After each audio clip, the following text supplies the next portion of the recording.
Sir నమస్కారం sir. నమస్తే. Sir Pawan Kalyan గారు మొన్న ప్రయాగ్‌రాజ్‌లో పుణ్యస్నానం చేస్తున్నప్పటి వీడియోలు, ఫోటోలు సోషల్ మీడియాలో తెగ వైరల్ అవ్వడం చూసాం సార్.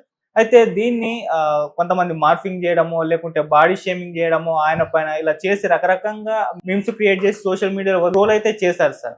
దీని పట్ల ఇప్పుడు యాక్షన్ తీసుకోవాలని చెప్పేసి జనసేన నేతలు పలు జిల్లాల్లో చాలా కేసులైతే వాళ్ళ మీద నమోదు చేస్తున్నారు.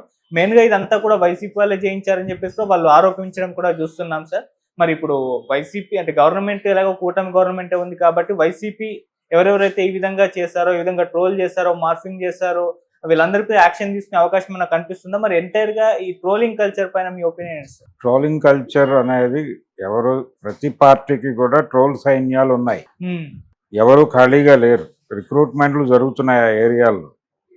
ఈ ట్రోల్ సైన్యం పెయిడ్ పార్టీస్ ఇవన్నీ కూడా. అంటే పెయిడ్ ఆర్మీ అనే అనాలి, సైన్యాలు ఇవి.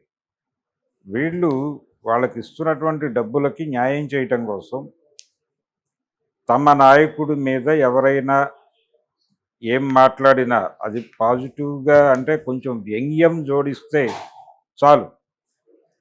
వ్యంగ్యంగా కూడా కొన్ని సందర్భాల్లో ప్రశంస ఉంటుంది. దీన్ని పొయిటిక్గా చెప్పాలంటే తిట్టు కవిత్వము అంటారు. అంటే అదొక ధోరణి, అదొక స్టైలు.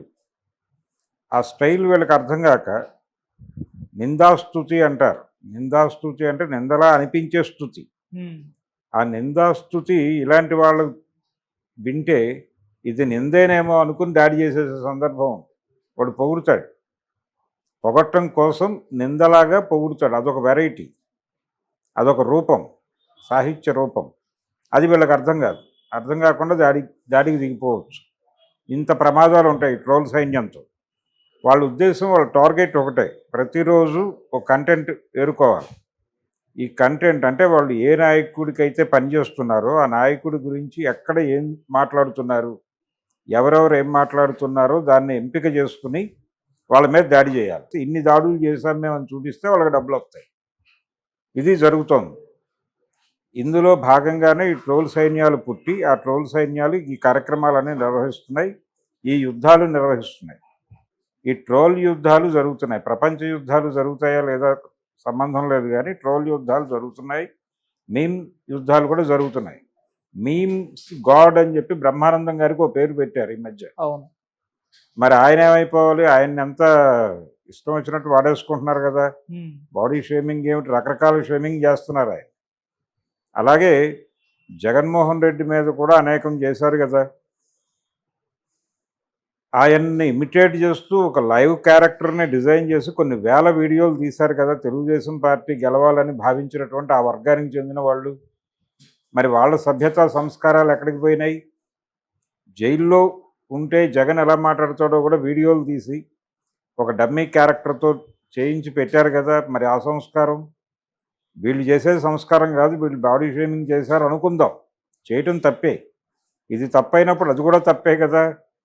జగన్ చెయ్యి పెట్టే విధానం మీద, జగన్ మాట్లాడే విధానం మీద ఎన్ని ట్రోల్స్ చేశారు, ఎన్ని షేమింగులు చేశారు. అలాగే లోకేష్ మీద కూడా ఎన్ని ట్రోల్స్ జరిగినాయి. ఆయన మంగళగిరి అనే పేరుని ఉచ్చరించటం రాని పరిస్థితిలో ఒక చోట మాట్లాడాడు ఆయన. దాన్ని పట్టుకొని ఎంత ట్రోల్ చేశారు అతన్ని. రాహుల్ గాంధీని పప్పు అని ప్రమోట్ చేయడం కోసం, పప్పు అనే పేరుతో అతన్ని బ్రాండ్ చేయడం కోసం ఎన్ని వందల కోట్లు ఖర్చు పెట్టి ఉంటుంది భారతీయ జనతా పార్టీ.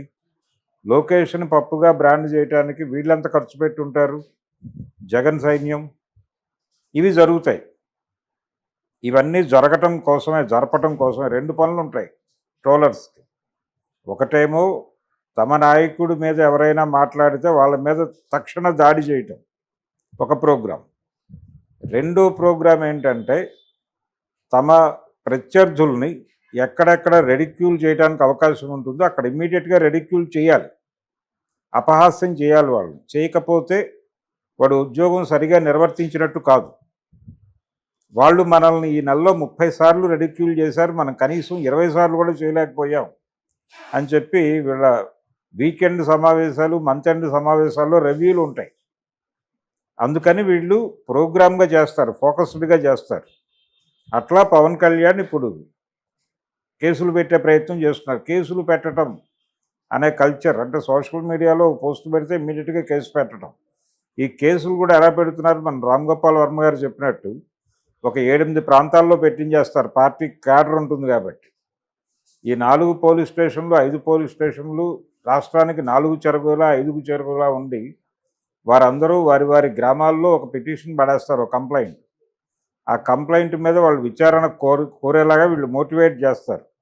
ఆ విచారణకి రమ్మంటే వీళ్ళు 5 చోట్లకి తిరగాలి. ఏది పెట్టిన వాళ్ళు ట్రేస్ అయితే, మాట్లాడిన వాళ్ళు సెలబ్రిటీస్ అయితే వాళ్ళు చచ్చినట్టు తిరగాల్సిన ఒక పరిస్థితి అనివార్యంగా ఉంటుందనేది మనం వర్మ గారి కేసు నుంచి అర్థమవుతుంది. అయితే వీళ్ళు దొరుకుతారా? ఇప్పుడు ప్రస్తుతం ఈ బాడీ షేమింగ్ చేసిన వాళ్ళందరూ అంత ఈజీగా ట్రేస్ అవుతారా అనేది చూడాలి. అందులో కొంతమంది ట్రేస్ అవ్వచ్చు, ట్రేస్ కాని వాళ్ళే ఎక్కువ మంది ఉంటారు. ట్రేస్ కాకుండా జాగ్రత్తలు తీసుకునే ఈ దాడులకు తెగబడతారు. సో ఆ సాంకేతిక పరిజ్ఞానం లేక ఈ మీమ్స్ని ప్రమోట్ చేసిన వాళ్ళు కొంతమంది ఉంటారు. దీన్ని షేర్ చేసిన వాళ్ళు కూడా వచ్చేస్తారు దీనిలోకి, ఈ రాడార్లోకి. ఈ రాడార్లోకి వచ్చేసిన వాళ్ళు ఎంతమంది మీద కేసులు పెడతారు, ఎక్కడెక్కడ పెడతారు, ఏం కష్టాలు పడతారు.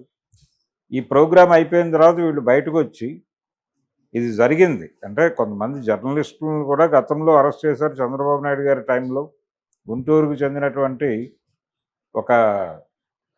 ఓ జర్నలిస్ట్ని అరెస్ట్ చేసి జైల్లో పెట్టి చాలా రోజులు వేధించారు. ఇవి జరుగుతాయి. అంటే తన మీద నెగిటివ్ వార్తలు ఆధారరహితంగా రాశారు అనే కేసుతో ఆయన్ని టార్గెట్ చేసి పెట్టుకున్నారు లోపల.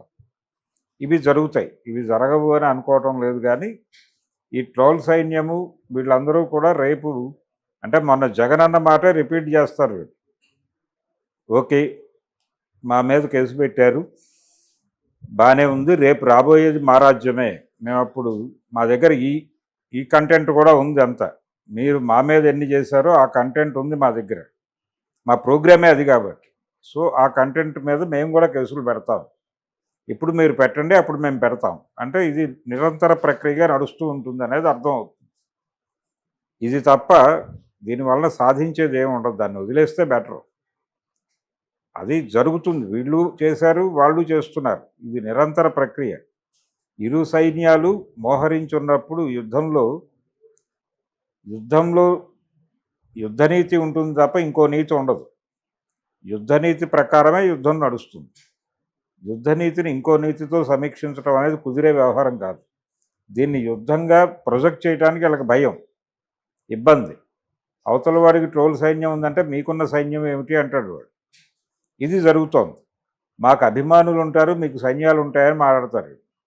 అభిమానులైనా సైన్యమైనా ఏదైనా సైన్యం, వీళ్ళందరికీ కూడా పేమెంట్స్ ఉంటాయి చాలా క్లియర్గా. ఈ ముఠాలు అవి రహస్య వేదికల మీద యుద్ధాలు చేసుకుంటాయి. ముసుగు దొంగలు వీళ్ళందరూ. వీళ్ళు అన్ని పార్టీలకి ఉన్నారు, ఈ పార్టీ ఆ పార్టీ అని కాదు, అన్ని పార్టీలకి కలరు. కాబట్టి అది ఈ ముసుగు దొంగలు ట్రేస్ అవుతారా? వర్మ గారు ట్రేస్ అయ్యాడంటే ఆ గొడవ వేరు. కొంతమంది ట్రేస్ అవుతారు. వీళ్ళు ఇప్పుడు కేసులు పెట్టడానికి ఎవరు ట్రేస్ అవుతారు అనేది క్యూరియాసిటీ.